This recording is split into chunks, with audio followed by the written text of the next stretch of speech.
Welcome everyone to our fourth part of the second section. Now we're going to do something exciting, which is basically colorizing our black and white image. And it's a very straightforward process.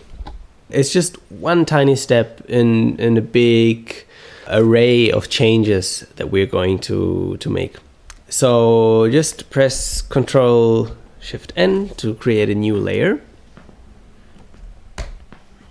And now we can select this little drop-down menu and go to color. It's that simple.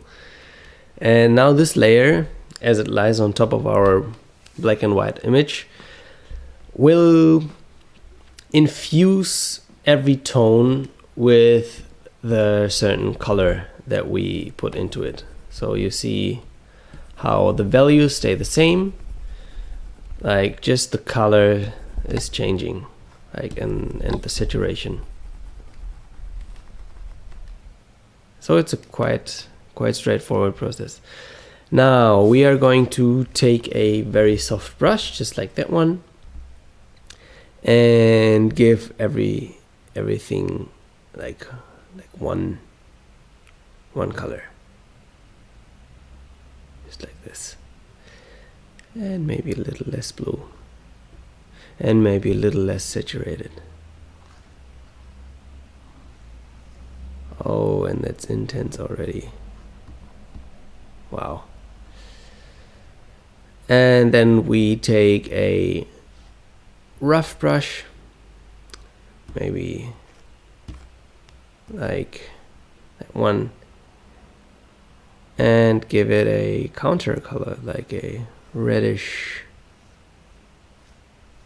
a bit warmer color.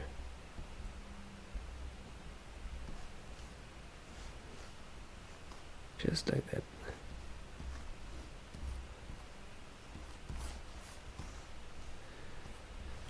And maybe we want to even add some flora here. I just add some green. So you see it's very intuitive. It's very accessible and manageable to really just find out what color you want to have. Maybe that could be interesting to have some light coming through on the background, and the foreground basically sits in the shade.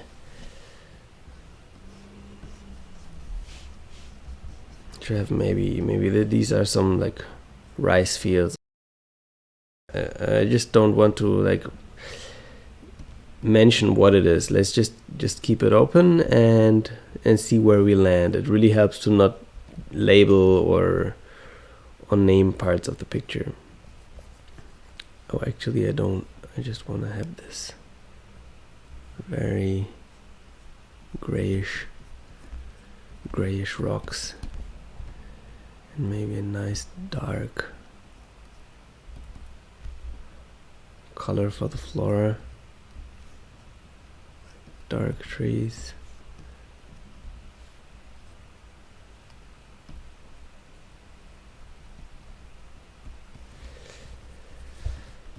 Okay.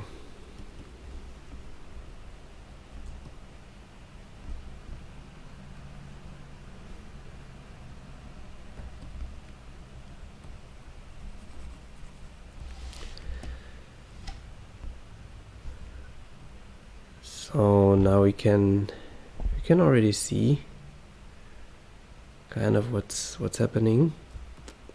When we zoom out a little bit, we get this nice overview. And well, for me actually this is already the part where I would start to paint, in terms of like merging the layers. But I really want you to take your time, whatever feels natural for you, to continue. If you want to continue really like like exploring what's possible with the colors and how they behave, and even if it's necessary, maybe your image is more of a grayish image. But just try around and see where you land, basically. I think that's a very, very important part of just experimenting and not getting stuck in thinking that you do something right or wrong.